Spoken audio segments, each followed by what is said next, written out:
Chapter 10, America Recovers, 1865 to 1880. Part 1, Reconstruction during the Johnson presidency. Johnson and the Radical Republicans. With Lincoln's assassination, Vice President Andrew Johnson was automatically elevated to the presidency, but he had neither the personal skills nor the political support necessary to carry the nation through a post-war healing process. Johnson was a Southerner from Tennessee, with something of Northern attitudes, and as a Democrat, not a Republican as was Lincoln, put on the presidential ticket with Lincoln in 1864 to flesh out the National Union ticket that both Lincoln and Johnson ran under. This left Johnson in the peculiar position of being in the political spectrum too moderate for many Republicans and too radical for many of his fellow Democrats. He generally believed that he understood and supported the policies that Lincoln had previously laid out as his intentions for the South, but would find it virtually impossible to carry out those policies. He had no political leverage that would enable him to do so. Johnson was opposed to slavery, but, as with many in the North, was not convinced that freed blacks or freedmen were yet capable of conducting the responsibilities of citizenship, that is, voting and holding office.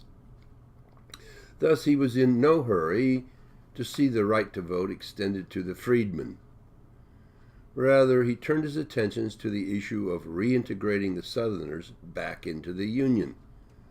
Like Lincoln, he generally opposed the widespread retribution against the Confederates called by the Northern Radicals. Thus, to the Radicals, in particular Thaddeus Stevens and Charles Sumner, who the latter had finally recovered from his nearly fatal beating in 1856 by Southern Democrat Preston Brooks, Johnson seemed treasonously pro-South. The congressional election of 1866 returned a large number of Republican radicals, who then began to design their own Reconstruction policy, whose bills Johnson vetoed, only to have each veto overturned by a two-thirds vote in Congress. And thus it was that Johnson found himself slowly alienated from the powers that ruled Washington. Ultimately, the split between Johnson and Congress was birthed by the 1866 Civil Rights Act, affirming the legal equality of American blacks, which was passed despite his veto.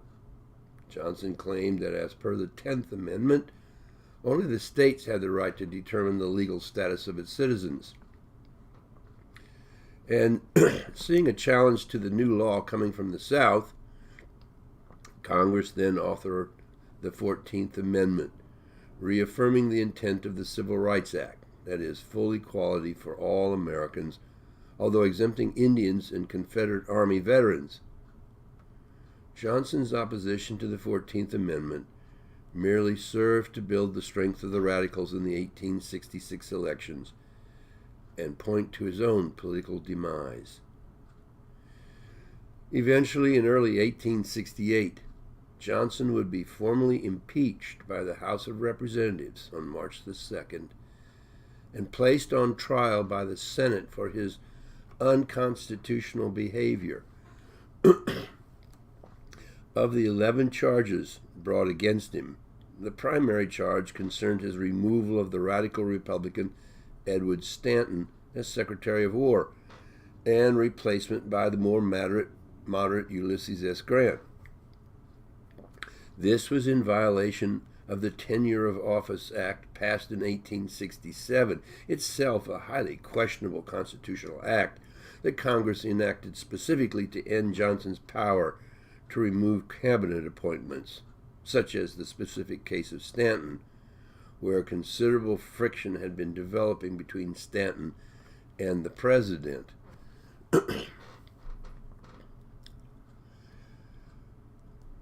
Johnson was nearly found guilty in the Senate and thus removed and thus removed from office May the 16th, but only the lack of a single vote to produce the Senate two-thirds majority necessary to convict spared him this enormous humiliation.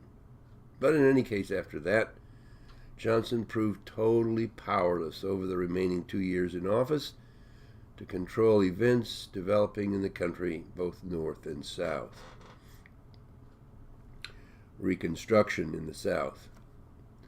Southern Reconstruction had actually begun before the war's end, as Lincoln had placed Union-sponsored governments in each of the southern states as they came under Union control, specifically Tennessee, Arkansas, and Louisiana.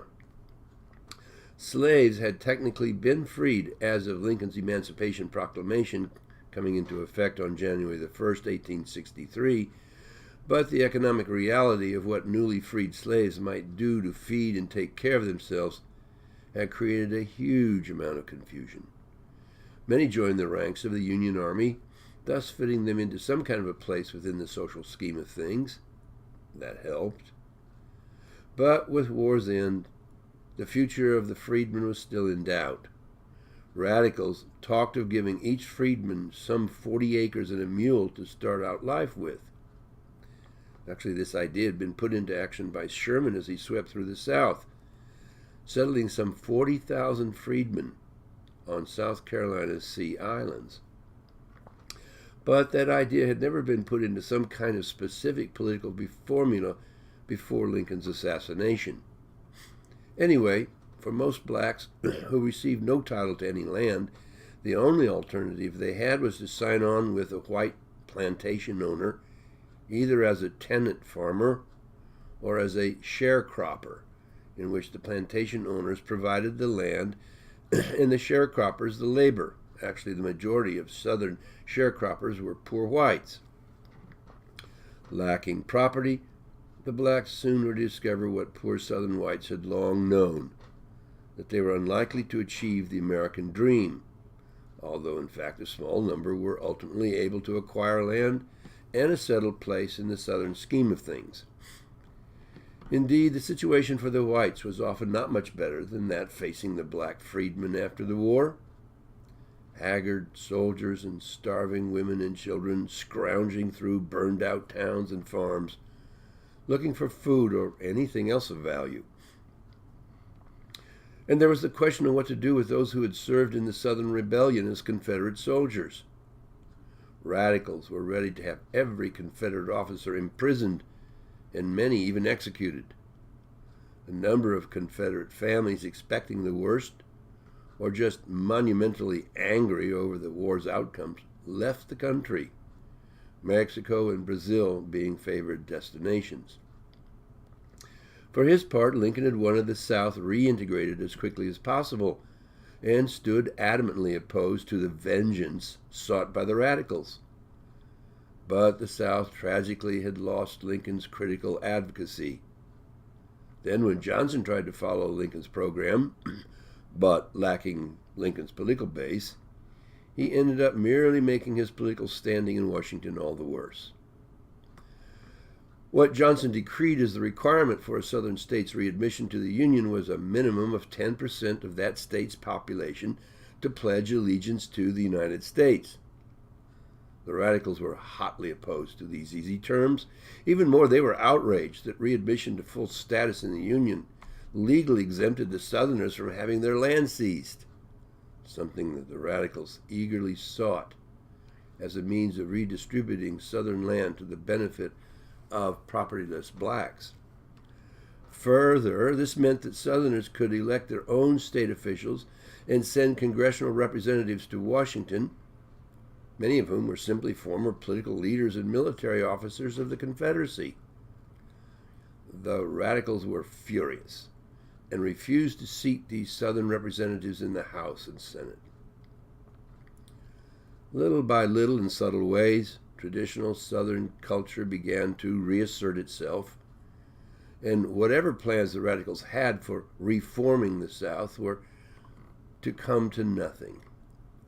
Black codes were passed throughout the South, forcing blacks to contract their labor to whites, requiring blacks to obtain official permission to travel or move outside their counties, and imposing harsh vagrancy penalties or stiff fines on even imprisonment on any unemployed blacks. Also, the professions and skilled trades tended to be closed to blacks, and blacks were forbidden to bear arms, in clear violation of the Second Amendment. Then there was the creation, 1866, of the Ku Klux Klan, headed up by Confederate Cavalry General Nathan Bedford Forrest, which terrorized the blacks in order to keep them in their place.